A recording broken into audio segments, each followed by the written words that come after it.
Terima kasih Pastor Yongki, terima kasih semua rekan-rekan BMC New York dan siapapun Bapak Ibu yang hadir ya secara live streaming dan juga nantinya melihat recording ini.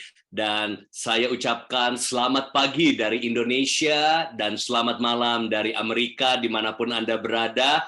Tetap bersukacita untuk beribadah dan juga worship from home. Nah, pada kesempatan ini saya akan berbagi sebuah tema yang akan bermanfaat bagi semua kalangan, buat semua kita yang hadir ya, buat semua usia, buat semua profesi. Apakah itu?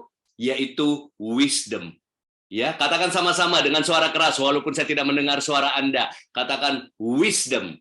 Ya, kita akan belajar bagaimana menerapkan hikmat Tuhan dalam kehidupan sehari-hari. Kenapa kita perlu belajar mengenai wisdom?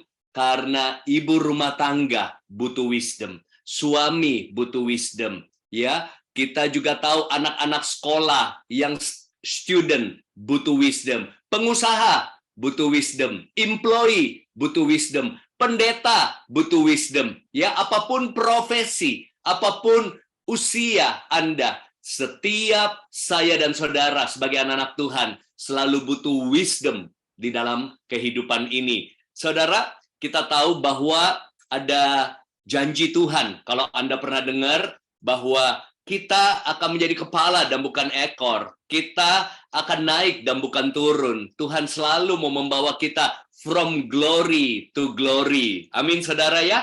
Jadi ada yang suka bilang begini, hidup itu seperti roda, kadang di atas, kadang di bawah. Kalau saya ikut Tuhan, saya nggak mau hidupnya jadi roda. Nanti di atas, nanti di bawah, nanti di atas, nanti di bawah ya. Capek juga. Saya pengen hidup saya seperti sebuah grafik dari satu kemuliaan kepada kemuliaan berikutnya, dari satu tingkat pada tingkat berikutnya. Ya, ada Alkitab bilang gini, cahaya orang benar seperti rembang tengah hari yang kian bercahaya, kian terang. Jadi kalau ada orang dunia bilang hidup itu kayak roda, itu kan filosofi hidup ya, naik turun, naik turun. Saudara mau naik turun, saya nggak mau ya, pusing. Saya maunya begini nih, grafiknya begini, kita lihat ya. Kita makin naik, tapi kadang-kadang ada situasi yang kita harus mungkin tantangan, kita stuck di satu tempat, nanti pelan-pelan lagi naik lagi ya, nanti ada tantangan lagi, mulai jadi grafiknya itu cenderung terus makin naik, tapi bisa ada lembah, ada situasi sulit ya, tapi kalau ditarik lurus ya itu semakin naik. Nah, tapi problemnya kita hidup dengan kondisi yang tidak menentu. Ada masalah, ada tantangan, ada situasi sulit, ya, ada perubahan yang terjadi dengan sangat cepat. Makanya hari ini kita mau lihat pegangan janji Tuhan buat kita. Ya, kita tahu bahwa tantangan ke depan ini makin sulit, makin banyak situasi-situasi yang tidak menentu. Saya mau kita baca satu ayat dengan keras sama-sama, ya, di Pengkhotbah 10 ayat 10b. 1, 2, 3. Tetapi yang terpenting untuk berhasil adalah hikmat, ya, adalah hikmat. Di sini nggak dikatakan adalah koneksi untuk berhasil, adalah uang untuk berhasil, adalah popularitas untuk berhasil. Tapi sebagai anak-anak Tuhan, kita tahu yang terpenting untuk berhasil adalah wisdom, hikmat. Kita belajar dari Salomo, ya. Saya akan bukakan beberapa ayat, saya bacakan ya, Bapak Ibu cukup mendengarkan saja. Di 1 Raja-Raja 3 sampai 5, saya akan ceritakan. Ya, lalu saya lompat di ayat 12 dan 13. Kita baca dan dengarkan, mungkin Bapak Ibu lebih tepat dengarkan ya. Di Gibeon itu Tuhan menampakkan diri kepada Salomo dalam mimpi pada waktu malam. Kita pasti sudah pernah mendengar ayat ini ya. Berfirmanlah Allah, mintalah apa yang hendak kuberikan kepadamu, maka sesungguhnya aku melakukan sesuai dengan permintaanmu itu. Sesungguhnya aku memberikan kepada lalu lompat ayat 12, inti ceritanya Salomo mintanya hikmat. Nah, ayat 12 mengatakan bahwa maka sesungguhnya aku melakukan sesuai dengan permintaanmu itu. Sesungguhnya aku memberikan kepadamu hati yang penuh hikmat dan pengertian, sehingga sebelum engkau tidak ada seorang pun seperti engkau, dan sesudah engkau takkan bangkit seorang pun seperti engkau, dan juga apa yang tidak kau minta. Nah ini, juga apa yang tidak kau minta, aku berikan kepadamu, baik kekayaan maupun kemuliaan, sehingga sepanjang umurmu takkan ada seorang pun seperti engkau di antara raja-raja. Nah, saudara, saya pernah kebayang ya, atau Bapak Ibu pernah kebayang nggak, bagaimana kalau Tuhan datang sama kita kayak Salomo? Hai hambaku William, apa yang engkau kehendaki? Ya, atau hai hambaku Stephen, apa yang engkau kehendaki? Apa saja yang kau minta, Marcel, maka aku akan memberikan kepadamu. Wah, itu pertanyaan susah itu. Saya kalau pikir-pikir, waduh, kalau Tuhan kasih apa saja yang kita minta, ya jujur manusia mungkin mintanya kekayaan ya. Wah, saya kaya, jadi bisa sering-sering visit Pak Yongki ya, sebulan sekali gitu ya, ke Amerika ya. Wah, kita tinggal di hotel berbintang, naik kemana-mana, naik mobil mewah dan lain sebagainya. Tapi lihat, kita belajar dari Salomo, ya, yang dia minta adalah wisdom. Nah, ini menarik karena ketika dia dapat wisdom, itu bisa melebihi segalanya. Nah, kita akan belajar, kita akan kupas ini, ya. Saudara siap? Lambaikan tangan kalau belajar lebih lagi. Nah, wisdom itu ada dua. Ya, ada hikmat dunia, ada hikmat Tuhan. Nah, kita belajar dulu ya. Kata hikmat itu berasal dari bahasa Yunani, Sophia. Sophia, ya tulisannya S-O-P-H-I-A. Ya, katakan sama-sama, Sophia. Sophia, ya itu dari bahasa Yunani. Diterjemahkan dalam bahasa Inggris wisdom, dalam bahasa Indonesia adalah hikmat atau kebijaksanaan. Nah, kenapa ada dua? Ada hikmat dunia. Itu berupa apa? Keterampilan, pengetahuan, kecerdasan, ya. Kalau kita banyak baca buku nih, banyak baca buku ya, banyak baca buku gitu ya. Kita banyak baca buku, kita dapat hikmat dunia, ya. Informasi-informasi dunia, ya. Jadi kita makin pintar, makin banyak pengetahuannya, ya, makin banyak pengetahuannya. Nah, itu membuat kita bisa banyak hikmat dunia. Itu intelektual. Tapi hikmat Tuhan beda. Hikmat Tuhan beda. Adalah suatu pengertian, saya pelan-pelan ya. Hikmat Tuhan itu adalah suatu pengertian, pemahaman, pengetahuan yang diberikan oleh Allah untuk kita bisa memahami berbagai hal dalam kehidupan ini, sehingga saya dan saudara dapat mengatasi masalah-masalah kehidupan dan mengambil keputusan-keputusan yang benar, yang lebih bersifat supranatural. Nah, ini dikaruniakan sama Tuhan. Ini dikaruniakan sama Tuhan, lebih dari sekedar kecerdasan, kepintaran manusia. Simpelnya ya, hikmat Tuhan itu seperti ini. What to do when you don't know what to do. Kita harus buat apa ketika kita nggak tahu harus buat apa. Makanya kita perlu ketahui, hikmat Tuhan itu lebih dari sekedar kepintaran, kecerdasan, ya, kekayaan, kekuasaan. Orang bisa summa cum laude, sarjana, tapi kurang berhikmat. Orang bisa kaya, tapi kurang berhikmat. Contoh ya, ada orang cerdas, pintar, melakukan hal bodoh, bunuh diri. Ketika hadapi masalah, ada yang saking tingginya IQ-nya, intelektualnya, IQ-nya, jadi nggak tahu bergaul, nggak bisa bawa diri, kaku, ya, kaku. Makanya ada istilah IQ tinggi, EQ bisa jongkok, ya, EQ bisa jongkok. Saya ingat ada satu buku menggemparkan dunia, ya, kalau ada di sini saya akan tunjukkan. Dia bilang apa, Bapak Ibu? Dia berkata bahwa ini, ya, kecerdasan emosi. Ini orang Daniel Goleman menggemparkan dunia. Dia bilang apa? 80% orang sukses itu karena EQ, emotional quotient, 20% karena IQ. IQ. Jadi ini artinya apa? Ini bicara dunia ya. Dunia aja tahu bahwa percuma orang pintar, tapi mentalnya nggak kuat, orangnya nggak bisa adaptasi, tidak punya survival spirit, ya, gampang ribut sama orang, menjengkelkan, ada di dalam komunitas. Ada orang begitu di kantor. Dia pintar, saking pintarnya suka jatuhin orang. Kalau meeting dia merasa sok tahu, dia merasa dia pintar, dia kritik orang, akhirnya nggak ada yang suka sama dia. Nah, jadi kita lihat artinya pintar saja nggak cukup, Bapak Ibu. Kita butuh hikmat dalam bergaul, dalam mengambil keputusan, di dalam membangun kehidupan, ya. Bahkan ada orang kaya, bukan cuma pintar, kaya pun bisa tidak berhikmat, tapi melakukan banyak hal buruk. Ada uang banyak, tapi sombong.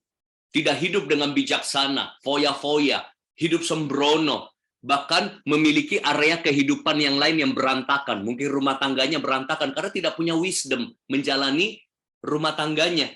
Orang bisa punya jabatan kekuasaan tapi berakhir dengan skandal.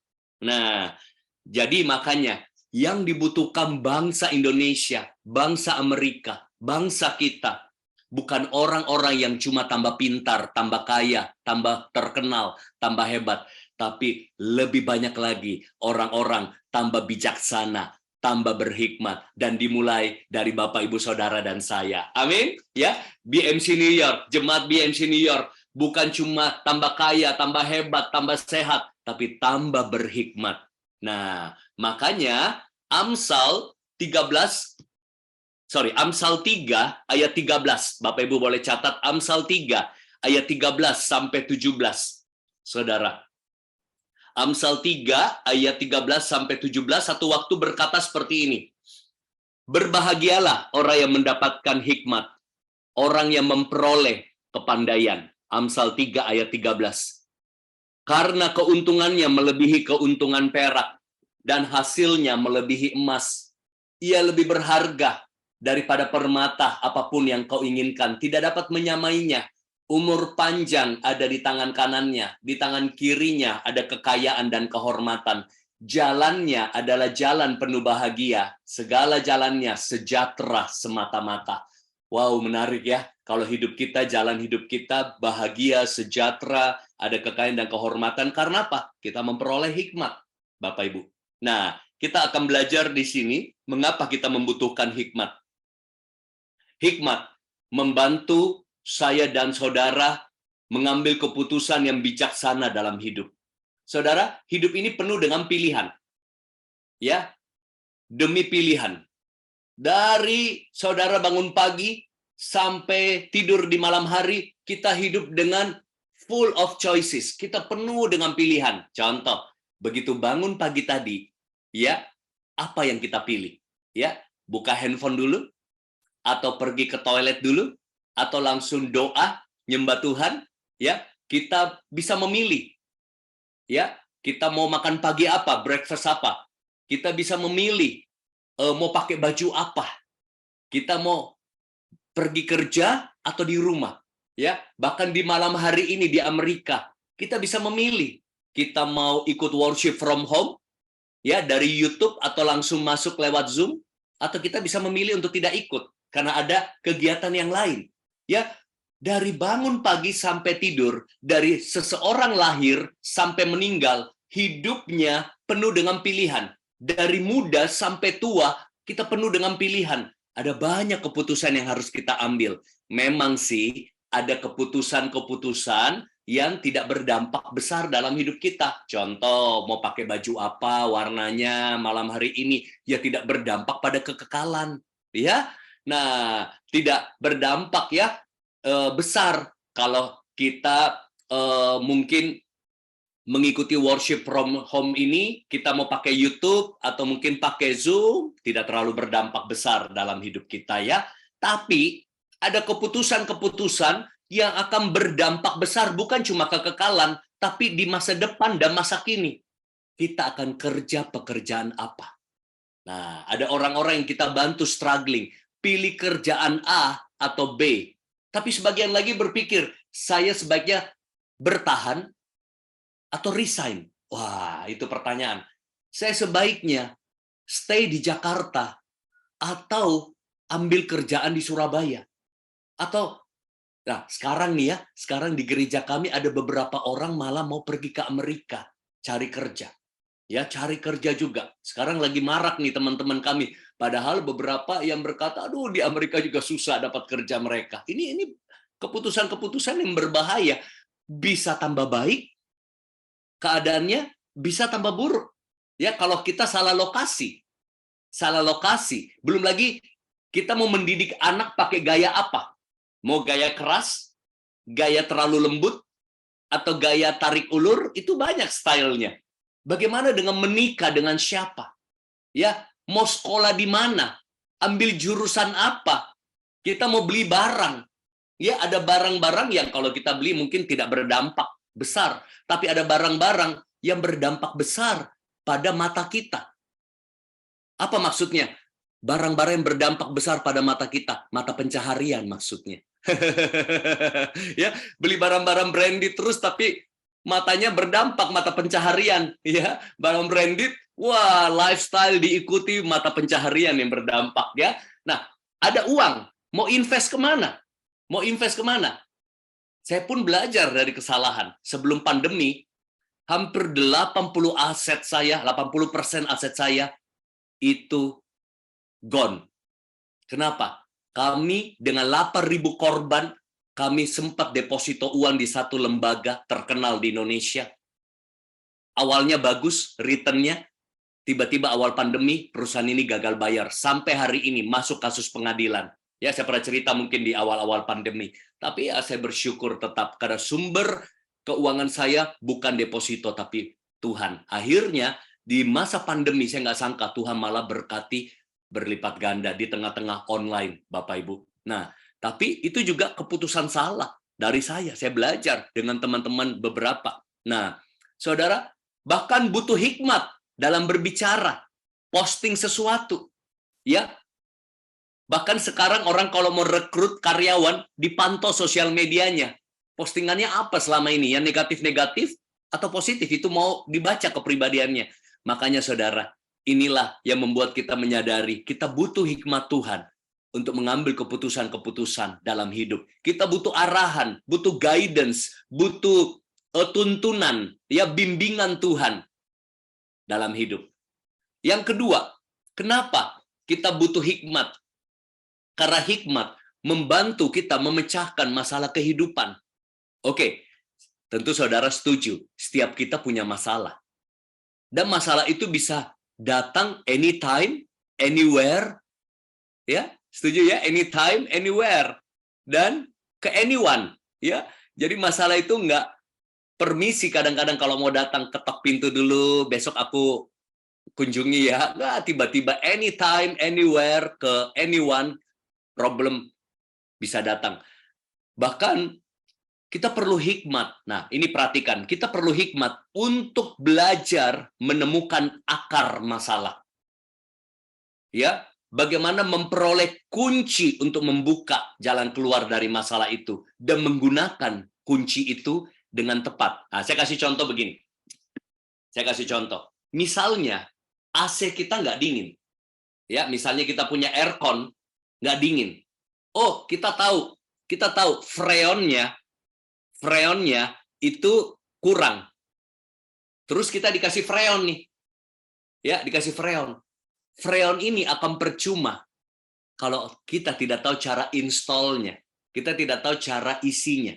Contoh, oh, kita tahu masalah kita bannya kempes, bannya bocor. Tapi kalau ibu-ibu tidak tahu pakai dongkrak, maka percuma, ada solusi di depanmu, dongkrak, tapi ibu-ibu nggak tahu cara pakainya. Artinya apa? Tahu masalah aja nggak cukup. How to apply the key, jalan keluar, itu butuh hikmat, saudara. Bagaimana menggunakan kunci dalam kehidupan. Saudara, setiap problem dalam hidup itu, Tuhan sediakan kuncinya. Nah, masalahnya kunci yang mana yang kita mau pakai? Untuk membuka pintu yang kita butuhkan. itu butuh wisdom. Get it ya? Apa yang saya maksud? Jadi ada banyak kunci untuk setiap problem kita, tapi butuh hikmat untuk mengetahui kunci yang mana yang bisa kita apply. Oke, saya kasih contoh lain. Saudara, pernah sakit kepala? Pernah. Saudara, sakit kepala itu bukan akar masalah. Itu simptom. Ya, apa saja penyebab sakit kepala? Tekanan darah tinggi bisa bikin sakit kepala. Gigi sakit, bolong, itu bisa naik sarafnya, sakit kepala. Kemarin saya ini cough, batuk. Batuk sudah 2 minggu sampai kepala saya sakit. Karena setiap kali batuk, ketarik semuanya. Aduh, ketarik. Wah, sakit sekali. Ya, jadi batuk bisa bikin sakit kepala, sakit gigi bisa bikin sakit kepala, tekanan darah tinggi, apalagi kolesterol bisa bikin sakit kepala, stres bisa bikin sakit kepala. Tapi nggak ada duit, bisa bikin sakit kepala juga. Nah, kalau kita tidak tahu sumbernya, oke, kalau di Indonesia itu ada obat namanya Panadol. Saya nggak tahu, di Amerika ada juga paracetamol kandungannya ya. Kalau sakit kepala, saya paling gampang saya pakai Panadol. Paracetamol, saya suka bawa nih, ini ya. Nih, ini obat saya kemarin nih. Obat saya kemarin, ya, kemarin. Tapi sayangnya, ini cuma bisa di-apply paling 3 jam solution. Sembuh 3 jam, sakit lagi. Sakit lagi. Kenapa? Kenapa? Karena akar masalahnya belum beres. Batuknya belum beres. Ya. Nah, batuk pun belum tentu akar masalah. Bisa jadi ada namanya alergi. Ada penyebab mungkin asam lambung atau mungkin radang tenggorokan. Nah, ini yang saya katakan, kalau dalam hidup kita butuh hikmat. Ketika kita konseling orang, kita perlu wisdom. Karena begitu konseling kita tahu. Jadi kalau orang sakit kepala, kita kasih Panadol, nggak sembuh-sembuh, sembuhnya cuma 2-3 jam. Ternyata yang perlu diisi dompetnya. Ini contoh ya. Nah, artinya apa? Ketika kau punya wisdom, dari situlah kita bisa tahu bagaimana memecahkan masalah, bagaimana menemukan akar masalah, bagaimana apply solusi dalam setiap masalah. Nah, kadang kita suka berpikir begini, oh, yang penting Tuhan bereskan masalah kita, kasih saya uang lebih banyak, maka masalahku beres. Belum tentu loh. Ada yang bilang, ubah suamiku, maka rumah tanggaku harmonis. Belum tentu loh. Suamimu berubah, tapi karaktermu ternyata selalu menjengkelkan. Akhirnya suamimu kesel lagi misalnya. Oh, anakku nakal. Pokoknya kalau anakku nakal, Tuhan perbaiki, udah. Semuanya baik-baik saja. Padahal mungkin yang terpenting adalah parenting style kita yang diubah. Ada orang gonta-ganti kerjaan karena dia merasa tidak cocok di sini, tidak cocok di sana. Dia lupa the problem is in you. Ya, hari ini kita perlu minta hikmat Tuhan. Kita nggak bisa sama ratakan masalah. Ketika ada orang ya masalah keuangan, ya ada orang ternyata kuncinya adalah menabur, giving. Tapi buat orang yang lain bukan giving, saving. Bisa beda loh. Nah, ya, jadi gini, ada orang masalah keuangan, ketika menghadapi masalah keuangan, orang yang satu solusinya adalah giving, sementara solusi buat orang lain mungkin treatmentnya adalah saving. Nah, jadi beda. Jadi ada pasangan hidup yang didambakan. Ya, kita melayani orang-orang yang mendambakan pasangan hidup. Kalau di Jakarta istilahnya masih jomblo. Ya. Ternyata ada orang solusinya adalah berdoa. Tapi ada orang solusinya pergi bergaul. Jangan berdoa terus. Kalau kamu solusinya bergaul. Supaya kamu ketemu calon-calon yang ada di dalam komunitasmu. Jangan menutup diri cuma berdoa. Nah, ada orang masalah kesehatan nih, masalah kesehatan. Ada orang kuncinya apa? Istirahat yang cukup. Tapi sebagian orang yang lain masalah kesehatan kuncinya apa? Olahraga. Beda kan? Paham maksud perbandingan-perbandingan yang saya berikan ya? Jadi masalah itu tidak selalu disamaratakan solusinya. Iya, masalah kesehatan. Tapi yang satu disuruh workout, yang satu disuruh rest. Nah, inilah untuk bisa mengerti banyak hal, kita butuh hikmat. Ya, jadi yang kedua, karena banyak masalah, kita perlu tahu kuncinya. Yang ketiga, baru nanti kita belajar caranya. Hikmat membawa kita memperoleh berkat dan promosi dalam kehidupan. Saudara, mungkin kita tidak sepintar dan sehebat teman kita yang lain di kantor, di pelayanan, di sekolah, di kampus. Tapi kalau dengan hikmat Allah, kita bisa unggul.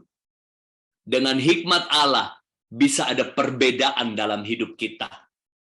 Saudara, mungkin kita punya tampang biasa-biasa, tapi kalau kita punya hikmat Tuhan, hidup kita beda. Kenapa? Saya selalu membutuhkan hikmat. Karena saya tahu, saudara, jujur saya nggak pintar secara akademis.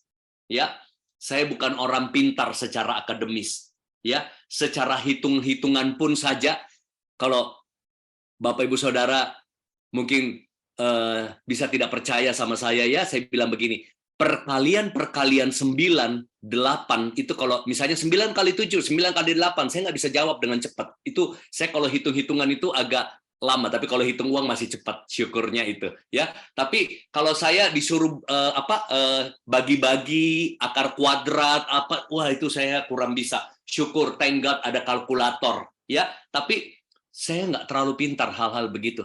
Saya banyak keterbatasan karena masa lalu ya, masa lalu yang buruk, pemakai narkoba dan lain sebagainya. Tapi kenapa bisa Tuhan promote hidup saya? Berbicara di depan menteri, pejabat, CEO, berbagai multinational company. Karena saya mengandalkan wisdom from God. Mau meeting, saya minta wisdom. Mau negosiasi, saya minta wisdom. Mau berbicara, saya minta wisdom. Ya, wisdom itulah yang membuat tiba-tiba otak saya cemerlang. Padahal secara akademis nggak tinggi, saudara. Itu yang kita butuhkan. Ya, kita bisa tampang biasa-biasa, pendidikan nggak terlalu tinggi. Kita mungkin orang-orang ordinary. Kita tambah dengan Tuhan yang adalah ekstra, kita jadi extraordinary. Kita adalah orang-orang yang natural. Kita perlu supra. Supra itu Tuhan. Kita connect dengan Tuhan, kita menjadi orang-orang yang supernatural. Jadi kita yang ordinary, kita yang natural, perlu connect pada sumber wisdom. Jadi kita menjadi orang yang supernatural. Kita menjadi orang yang extraordinary. Saudara, makanya berkat kekayaan dan kehormatan serta promosi akan datang pada orang yang penuh hikmat. Sudah ada contohnya banyak di Alkitab. Yusuf, Daniel, Daud, Salomo, dan lain sebagainya. Mereka menjadi full of wisdom. Nah, ini saya suka. Sebuah quotes ya, saya bagikan buat saudara. You have power in your hands when you have wisdom in your mind. Nah, menarik ya. Jadi ini quotes, kita punya sebuah power, ya, keterampilan, kehebatan dalam apa yang kita lakukan, keunggulan, kecakapan when you have wisdom in your mind. Makin semangat ya kita belajar wisdom. Jadi ada beberapa hal kenapa kita perlu wisdom tadi, karena wisdom membantu kita mengambil keputusan bijaksana, wisdom membantu kita memecahkan masalah kehidupan, membawa kita memperoleh berkat dan promosi dalam kehidupan ini. Nah, sekarang kita lanjut. Ya, bagaimana caranya memperoleh wisdom? Siapa yang mau belajar terus hidup dalam wisdom Tuhan? Lambaikan tangan, ya. Sekarang caranya. Caranya ya, caranya. Ini kita belajar dari firman. Very simple, tapi ini yang mengingatkan kita sama-sama. Amsal 9 ayat 10. Permulaan hikmat adalah takut akan Tuhan. Dan mengenal yang Maha Kudus adalah pengertian. Jadi cara mendapatkan hikmat Tuhan yang pertama adalah apa? Hidup takut akan Tuhan. Takut akan Tuhan bukan berarti menjauhi Tuhan, gemetar, ketakutan. Justru menjauhi kejahatan dan dosa serta hal yang buruk. Takut akan Tuhan adalah sebuah sikap hormat, sikap mengasihi, mengutamakan, memprioritaskan Tuhan, Dia adalah segalanya. Sehingga kita memiliki kesadaran akan Tuhan hadir dalam hidup kita. Dari sinilah kita bisa menjalani hidup yang benar. Banyak problem dalam kehidupan berasal dari dosa dan hidup tidak takut akan Tuhan. Ya, jadi hidup saya dan saudara perlu diselaraskan terus untuk hidup takut akan Tuhan. Nah, setelah itu yang kedua, meminta hikmat. Yakobus 1 ayat 5. Tetapi apabila di antara kamu ada yang kekurangan hikmat, hendaklah ia memintanya kepada Allah. Nah, kenapa? Tuhan rindu memberikan hikmatnya pada kita. Maka kita diajarkan meminta. Apabila di antara kamu ada yang kekurangan hikmat, minta. Kita perlu merendahkan diri. Meminta dari Allah karena dia adalah sumber segala hikmat. Sadari bahwa kepintaran, pengetahuan kita, kehebatan kita terbatas. Ya, zaman sekarang kan ini yang kita lakukan, kan seringkali saya dan Anda lakukan ini. Kita bukannya cari Tuhan tapi suka googling. Ingat, God, because Google doesn't have all the answer.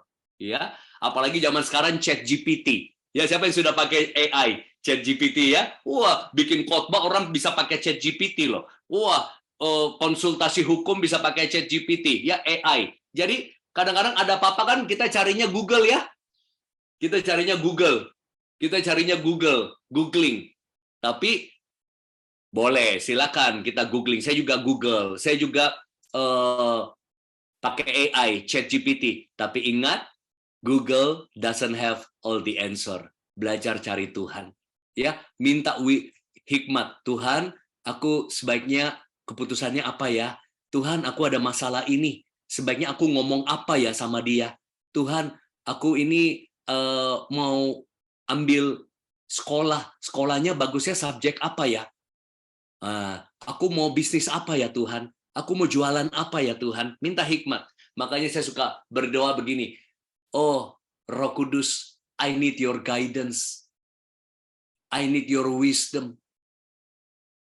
Lead me, guide me, direct my steps. Ya, I need your direction. Nah, jadi kita belajar minta wisdom saat lagi mau meeting, ya, saat mau ambil keputusan, saat negosiasi, saat ada masalah. Kasih tahu Tuhan, aku nggak bisa tanpa Engkau. Aku butuh wisdom and favor dalam hidup ini. Oke, sudah dua ya, takut akan Tuhan dan meminta hikmat karena Tuhan yang ajar kita meminta. Merenungkan firman Tuhan. Taurat Tuhan itu sempurna, menyegarkan jiwa, kata Mazmur 19 ayat 7, peraturan Tuhan itu teguh, memberikan hikmat kepada orang yang tidak berpengalaman. Saudara, kita perlu ganti pola pikir kita, mindset kita, pengertian kita yang lama, yang tidak selaras dengan firman Tuhan. Kita perlu terus baharui dengan firman-Nya agar kita makin bijaksana. Makanya saudara, usahakan banyak baca kitab Amsal. Ya, kalau kita masih jarang baca Alkitab, baca kitab Amsal aja. Tanggal 1, Amsal 1, tanggal 2, Amsal 2. Saya udah berkali-kali ulang-ulang Amsal ya sebagai additional renungan. Ya. Yosua 1 ayat 8 bilang apa? Bahwa perkatakanlah dan renungkanlah firman supaya perjalananmu beruntun dan berhasil. Kok begitu? Kok bisa beruntung, bisa berhasil? Karena waktu kita rombak pola pikir kita selaras dengan firman Tuhan, kita berjalan dalam pilihan-pilihan yang terbaik. Kita mengakses keberuntungan dari Tuhan. Makanya semakin banyak Anda mempelajari firman Tuhan, wawasan Anda makin bertambah tentang cara kerja Allah, prinsip Allah, pribadi-pribadi Allah, sehingga kita bisa bertindak bijaksana. Saudara, by the way, itu bukan tugas pendeta loh, merenungkan firman. Merenungkan firman itu buat kita semua, pengusaha, ibu rumah tangga, karyawan, anak muda. Ya, saya dari awal ikut Tuhan, 25 tahun yang lalu, saya banyak baca buku. Tapi buku yang tiap hari saya baca adalah firman Tuhan. Banyak buku can give you information, tapi hanya Bible can give you transformation. Beda loh, ya. Buku boleh information, tapi yang kita butuhkan adalah Bible untuk kita mengalami apa? transformation. Nah, yang keempat, dari mana hikmat itu bisa datang? Dari melalui pengalaman hidup. Belajar dari pengalaman pribadi adalah guru yang baik. Nah, ini bukan ayat ya, tapi sebuah quotes ya. Tapi lebih baik lagi belajar dari pengalaman orang lain. Ini selalu saya ulang-ulang sama anak saya. Belajar dari pengalaman pribadi adalah guru yang baik. Ya, tapi belajar dari pengalaman orang lain adalah hal yang lebih baik lagi. Saudara, jadi gini, makanya kenapa kita itu kalau baca Alkitab, itu banyak tokoh-tokoh Alkitab. Tokoh-tokoh Alkitab itu ada gagalnya, ada skandalnya, ada jatuh bangunnya, ada strugglingnya, ada ratapannya. Waktu kita baca firman, kita belajar dari Daud, keberhasilan dan kegagalannya. Kita belajar dari Petrus, kita belajar dari Yosua, kita belajar dari Gideon, kita belajar dari Paulus, kita belajar dari Abraham, kita belajar, tidak ada yang sempurna. Tapi dari situ kita bisa mengambil success story, termasuk jangan mengulangi kegagalan yang sama. Ya, itu dari Alkitab. Tapi kita juga bisa belajar dari kegagalan siapa? Teman kita, tokoh usaha yang lain. Makanya saya kalau bergaul, saya suka cari tahu pengalaman-pengalaman orang. Supaya, oh seperti ini. Contoh ya, saya orang yang awam terhadap Amerika. Ya, saya baru sekali ke New York. Saya baru sekali ke LA dan lain sebagainya. Jadi belum terlalu tahu cara nyetir di sana, hukumnya seperti apa, do and don'ts-nya apa, dan lain sebagainya. Ya, nah itu pengalaman. Nah contoh, saya kaget kemarin, teman saya pulang dari Vegas, ya, dia parkir di Cabazon.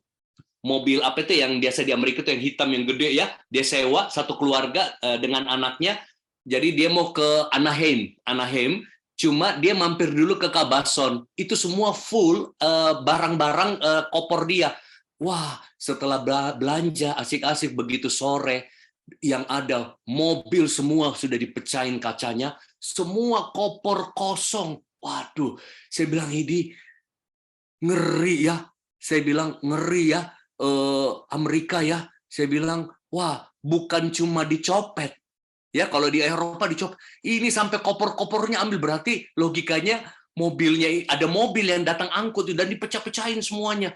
Wah, udah lemes. Polisi datang dibilang there is nothing we can do. Aman, semua nggak ada luka. Oke, masih ada lagi penembakan di depan. Kita mau lanjut ya, lapor aja. Ya, jadi nggak ada apa-apa. Nah, itu contoh. Dari sini kan kita belajar.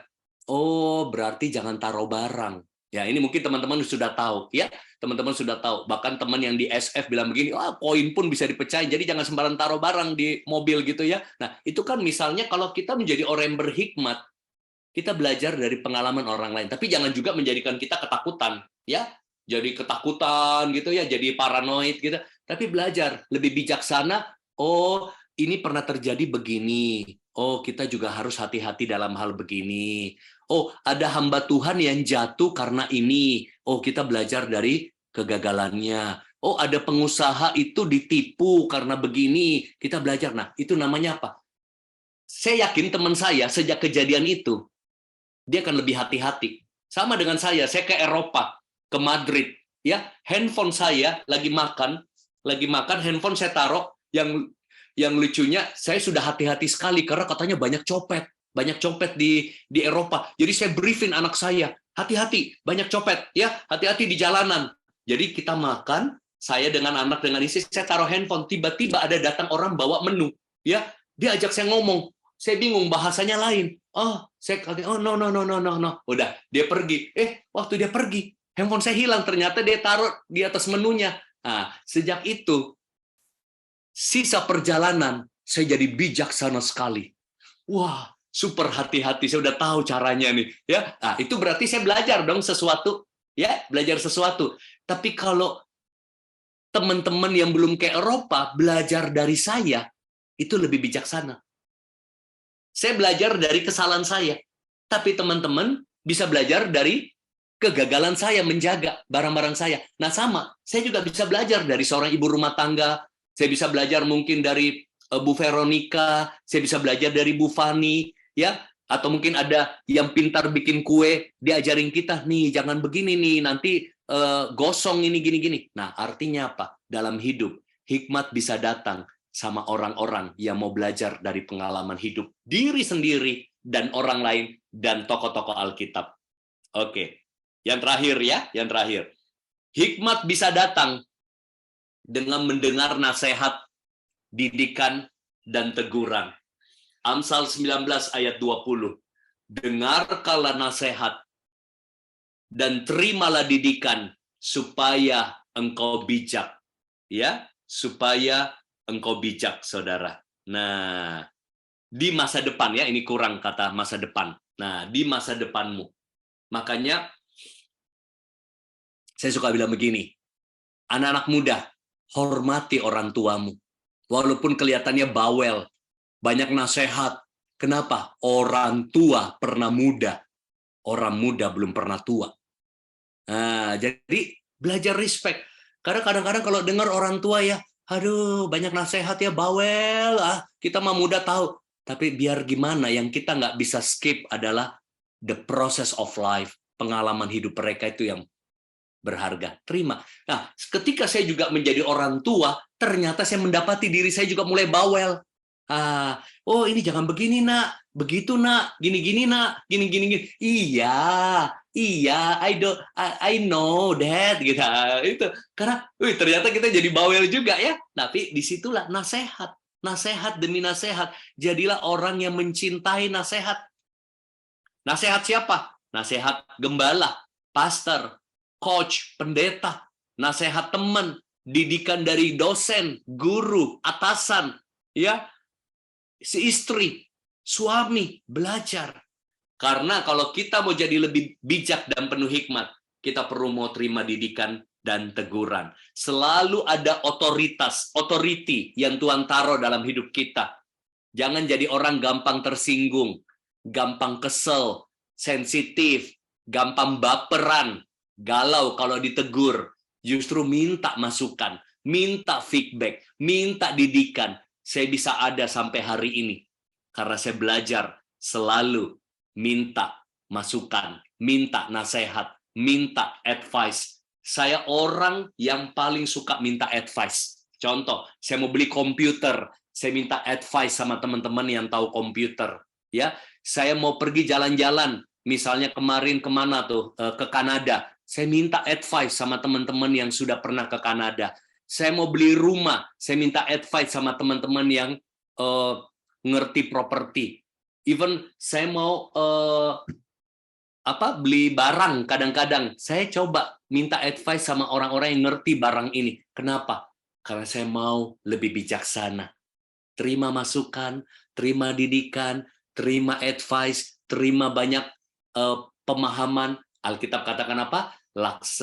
Rancanganmu akan terlaksana jika penasehat banyak. Apakah penasehatmu banyak dalam hidup ini? Atau kita menghindari nasihat? Saudara, saya akhiri dengan cintai hikmat, inginkan hikmat, berjalan dengan hikmat, terus miliki hikmat Tuhan, dan kita akan lihat ada banyak hal-hal luar biasa terjadi dalam kehidupan kita. Ya, kita sudah belajar cara-cara mendapatkan hikmat, takut akan Tuhan, meminta dari Tuhan, ya. Kita juga melalui pengalaman hidup banyak merenungkan firman dan meminta nasihat. Tuhan Yesus memberkati Bapak Ibu Saudara. Mari kita berdoa. Bapa di surga, aku berdoa buat yang hadir dan mendengarkan program ini, Worship from Home. Kami minta setiap hari hidup kami dituntun, dipimpin, dibimbing oleh Roh-Mu yang kudus. Kami mau terkoneksi dengan sumber hikmat, source of wisdom, ya, supaya kami menjadi orang-orang yang selalu full of wisdom dalam segala hal. Kami menjalani hidup kami dengan bijaksana dan berhikmat. Berkati setiap yang hadir, apapun profesi, student, ibu rumah tangga, suami, pengusaha, employee, pelayan Tuhan, hamba-hamba Tuhan, kami selalu penuh dengan hikmat Tuhan. Dalam nama Tuhan Yesus. Amin.